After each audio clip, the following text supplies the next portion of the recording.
जय हिंद दोस्तों, मैं आज फिर आप लोगों के सामने लाया हूँ वर्ण यानी वर्ण विचार। वर्ण क्या है जैसे कि जानेंगे। सबसे पहले वर्ण क्या है, ठीक। तो आपको वर्ण का डिफिनेशन मालूम होगा, करना होगा कि वर्ण क्या कहलाता है, वर्ण का डिफिनेशन जानेंगे और वर्ण कितने प्रकार के होते हैं आखिर। और वर्ण से जो है क्लास 10 के एग्जाम में लगभग 2 नंबर के क्वेश्चन प्रत्येक साल ऑब्जेक्टिव में आते ही रहते हैं। तो ऐसे हम लोग जानेंगे कि वर्ण क्या है, स्वर वर्ण क्या है, व्यंजन वर्ण क्या है और मिश्र वर्ण क्या है, ठीक। अब मूल स्वर वर्ण कितने होते हैं, इस सब को जानकारी हम आपको देंगे इसी वीडियो में। जैसे कि बोला रहा है, हम लोग पढ़ने जा रहे हैं वर्ण विचार, ठीक है। देखिए यहाँ पर लिखा है वर्ण, वर्ग लिख दिए गलती से, वर्ण होगा।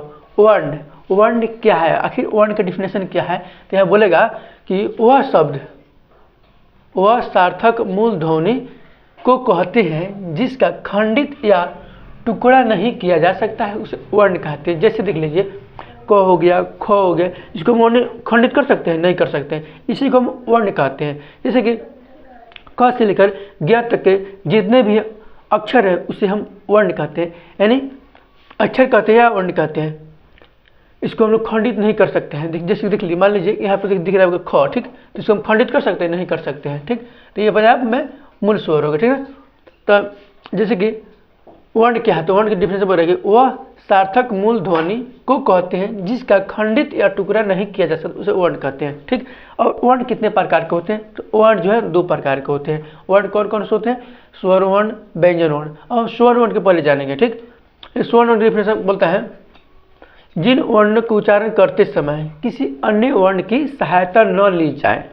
जैसे कि स्वर कहता है कि ऐसा वर्ण जिसका हम उच्चारण कर रहे हैं या करेंगे तो उसमें किसी और अन्य वर्ण की आवश्यकता नहीं होना चाहिए, जिसे हम स्वर्ण कहते हैं। जैसे अ से लेकर अ तक के वर्ण को हम स्वर्ण वर्ण कहते हैं, स्वर्ण हो गया। अब कुल स्वर वर्णों की संख्या कितनी होती है, 13 होती है। और मूल स्वर वर्णों की संख्या 11 होती है, जैसे कि यहाँ पर दिया गया है, ठीक है। स्वर वर्णों के निम्न प्रकार होते हैं, जैसे कि हर्ष स्वर या मूल स्वर कितने होते हैं, तो ठीक 3 होते हैं।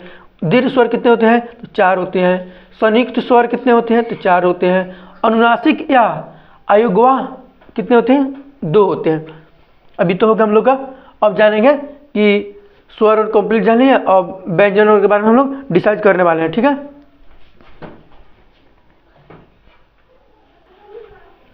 चलिए हम लोग जानेंगे व्यंजन वर्ण क्या है और व्यंजन वर्ण की डिफिनेशन जानेंगे। और सबसे पहले कि व्यंजन वर्ण क्या है, तो व्यंजन वर्ण का हम लोग डिफिनेशन देखिए कि जिन वर्णों के उच्चारण करते समय किसी अन्य वर्ण की सहायता ली जाए उसे व्यंजन वर्ण कहते हैं। तो व्यंजन वर्ण कितने होते हैं, तो 25 होते हैं। और कौन कौन होते हैं, यहाँ पर दिया गया है कि व्यंजन वर्ण के प्रकार, ठीक। जैसे कि प्रकार में दिया गया है, जैसे कि काद्यो मशावा नाम, ठीक।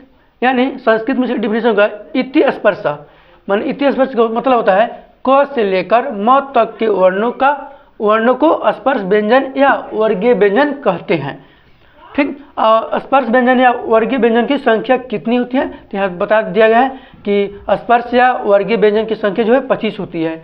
और जैसे किसको हम क से लेकर अंग तक को कवर्ग बोलते हैं, च से लेकर यहाँ तक को हम लोग चवर्ग बोलते हैं, ट से लेकर अण तक को टवर्ग बोलते हैं। इसी प्रकार पवर्ग तो हम लोग दिया गया है, यानी 25 हम लोग को व्यंजन विसर्ग व्यंजन जो संख्या होता है वो होता है। स्पर्श व्यंजन संख्या ए वाला होगा, 25 हो गया।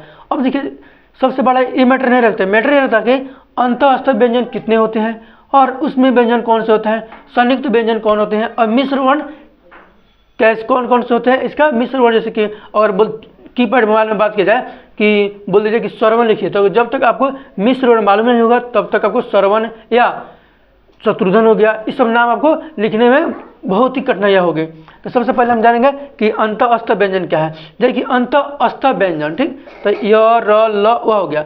उस व्यंजन कहने का मतलब क्या है कि आप लोग जिसके तलामस हो गया, मुंदंस हो गया। जैसे कि आप यहाँ पे मुंह के सामने हाथ रख लीजिएगा, अगर बोलेगा तलामसा मुदंसा दंसा ह, यानी उस मतलब यहाँ से मुंह से जो हमको उष्मा निकलेगा यानी गर्म टाइप का यहाँ पे टच करेगा गर्म, तो सब हम लोग समझ जाएंगे कि मतलब उसमें वर्ण है। जैसे कि संयुक्त वर्ण बोला है, संयुक्त तो छ हो गया, त्र हो गया, ज्ञ हो गया, स्र हो गया, ये तो हो गया। एग्जाम में आप लोग कहाँ से पूछेगा कि उसमें वर्ण कौन कौन से है। जैसे कि आप दे देगा एग्जाम में कि निम्न में से कौन उसमें वर्ण है, तो एग्जाम में दिया होगा तलामसा मुदंस दंसा, या इसमें से कोई नहीं दिया होगा। एक इसमें से दे, जैसे कि 4 यहाँ पे है ना उसमें व्यंजन, तो इसमें से एक कोई दिया रहेगा और सब गलती गलती दिया रहेगा। आपको बोला जाएगा कि उसमें व्यंजन वर्ण इसमें कौन है। और उसके बाद सबसे पहले है इंपॉर्टेंट क्या है, मिश्र वर्ण।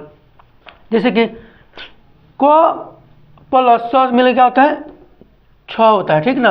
और तर मिल क्या होता है, त्र होता है। और ज प्लस ग मिल के ग होता है। और स्वर मिल क्या होता है, स्वर होता है। जैसे आपको लिखना होगा श्रवण, श्रवण। ये मान लीजिए कि एंड्रॉइड मोबाइल है, इसमें आप लोग इंग्लिश टाइप करके हिंदी कर सकते हैं। बट अगर आपको कीपैड मोबाइल में बोल दिया जाए कि श्रवण लिखो, तो श्रवण आपको लिखने में बहुत कठिनाई होगी। जब तक आपको मिश्र वर्ण जो है, यहाँ पे मिश्र वर्ण लिखा गया है, 4 मिश्र वर्ण होते हैं। अगर ये वाला आपको मालूम होगा तो आप कीपैड मोबाइल में श्रवण लिख सकते हैं वरना नहीं लिख सकते हैं। तो इसलिए आज हम लोग का कंप्लीट जो है वर्ण विचार हम लोग पढ़ लिए, और आगे जो है पढ़ेंगे हम लोग संधि पढ़ा चुके हैं और उपसर्ग पढ़ा चुके हैं। प्रत्यय आगे के क्लास में पढ़ा जाएगा। फिर मिलते हैं नेक्स्ट वीडियो में। जय हिंद दोस्तों।